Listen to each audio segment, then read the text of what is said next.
Wow, I can't believe it's almost the end of summer. Again. Yeah, what a summer it's been. We went to the beach for a week. We visited North Carolina. And even got to see Philadelphia one more time for America's 250th birthday. It's been awesome. Yep, it definitely has been. Hold on one sec. I'm getting a text. Let's see. Oh no. What? What's wrong? They're demolishing the historic structures in the New River Gorge. See? Oh no! This is worse than the time I got burnt alive by the big boy. Yeah, it sure is wait, what?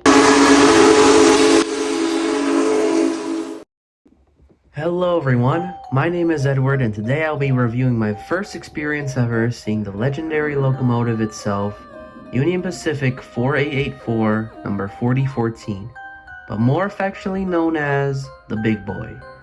Usually kept on tours in the West Coast, Union Pacific was able to do something incredible with Norfolk Southern in honor of America turning 250 years old, and bringing Big Boy to the East Coast, which is the first time it had touched Eastern rails since its construction in Schenectady, New York in November of 1941.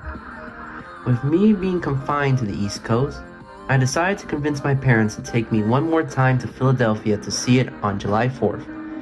We initially planned other stops like Scranton or Buffalo, but Philly just proved to be the most viable in terms of our summer schedule. We packed our bags and flew over, where on July 3rd, I witnessed it in motion. When we arrived at Bridgeport at 8 a.m., there was already many people out in lawn chairs trackside. Banners were up, flags were over the tracks being strung by fire trucks, and everyone was getting ready. My family waited a bit around on the concrete parking lot nearby the station, and around 8:30 things began to pick up with larger crowds. I decided that in order to get the best shots, I needed to position my family in strategic locations to capture as much footage as I could. Place my sister and my Mama G at the closest point to the bridge, my Mama E at the station building and crossing, and me at the crossing a few leagues down. We all positioned ourselves at our locations, and while we waited, I talked to a nice elderly couple there. I'm afraid I forgot their names, but I hope if they're watching this video that they know I enjoyed the time talking to them. We waited, long and hard in brutal heat that already was hurting a lot of people. But at 9 a.m. the anticipation peaked when we heard it was on the move. It got better and better until crossings activated next to me, signaling it was time to record. However, something unexpected would happen to me, something I wasn't too fond of.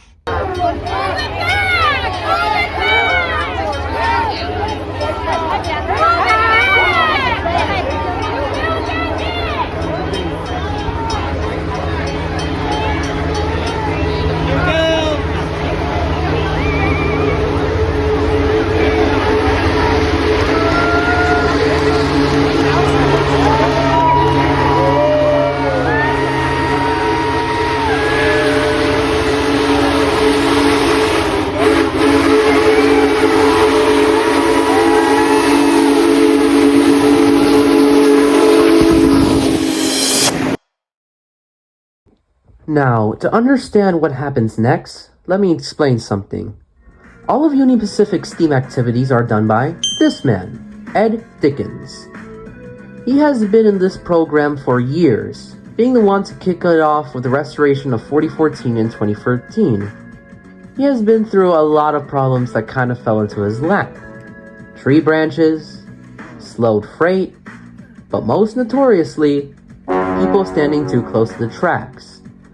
He's had good reason to despise that though, considering what happened with Union Pacific's other steam engine, 844, back in 2017. Ever since then, he's been hammering the 25 feet back rule. You may see rail fans and foamers understanding that rule, but what about other people, like normal pedestrians?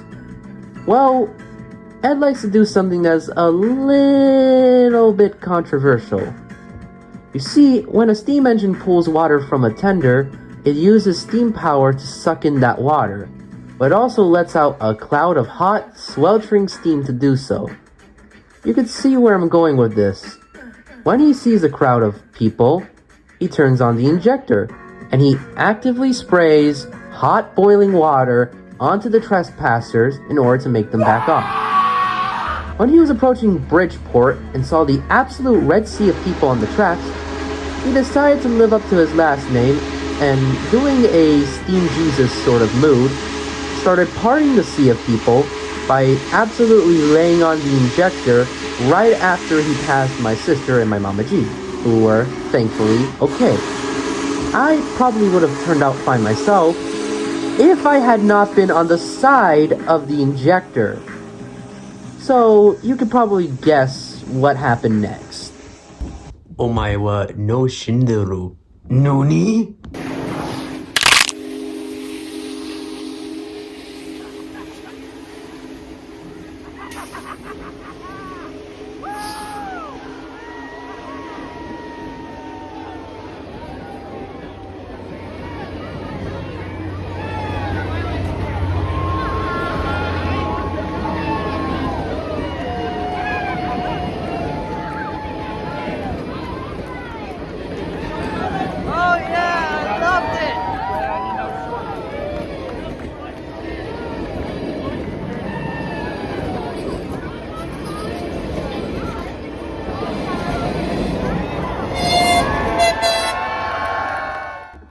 I was covered from neck to toe in dirt, rock, and cuts from flying debris.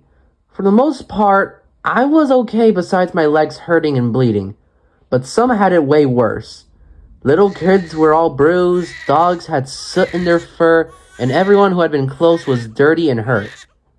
Now, to be fair, like that lady was screaming in the beginning of the clip, we were close to the tracks, but arguably not close enough to warrant a blast of steam. I felt sorry for the children, and although I understood how much trespassing Ed has to put up with, doing what he did was such a crude idea. Anyways, we packed up, cleaned me up, and went to a giant garden. But not before my mom let me know how upset they were about their baby boy being blasted by Ed, and were upset at him. They would try to let him have a piece of their mind next time we saw him. That's right! 2 days later, on July 5th, we would go see 4014 on display in the Philadelphia Navy Yard. I would get to obtain a lot of awesome photos on my phone, and I would have on my camera that I had used on the photo charter if I had remembered to find it and pack it. I saw 4014 alongside Union Pacific's 1616 Abraham Lincoln, Norfolk Southern's 1776 The Bell, and UP's 1776. I got hats and shirts and books, and I even got to talk to some of the crew.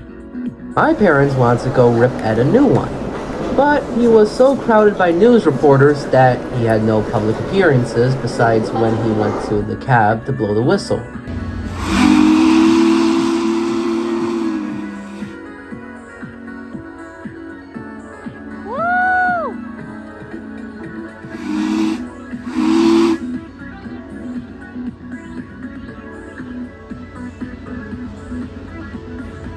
Overall, I had an amazing time, and besides the big boy burning me, I thoroughly enjoyed myself whenever I got to see it. So that brings us to the end of this video. I hope you all enjoyed it. I would like to thank Union Pacific, Norfolk Southern, Reading and Northern, Philadelphia, and all the other people and cities who made this trip possible. Also, please don't take this video as an excuse to go harass Ed. I'm not mad at him, and neither should you. He's had to put up with a lot recently, and he doesn't deserve anything rude towards him. He may have pulled a bad move, but he's still a person at the end of the day. With that being said, please like and subscribe, and I'll see you all next time.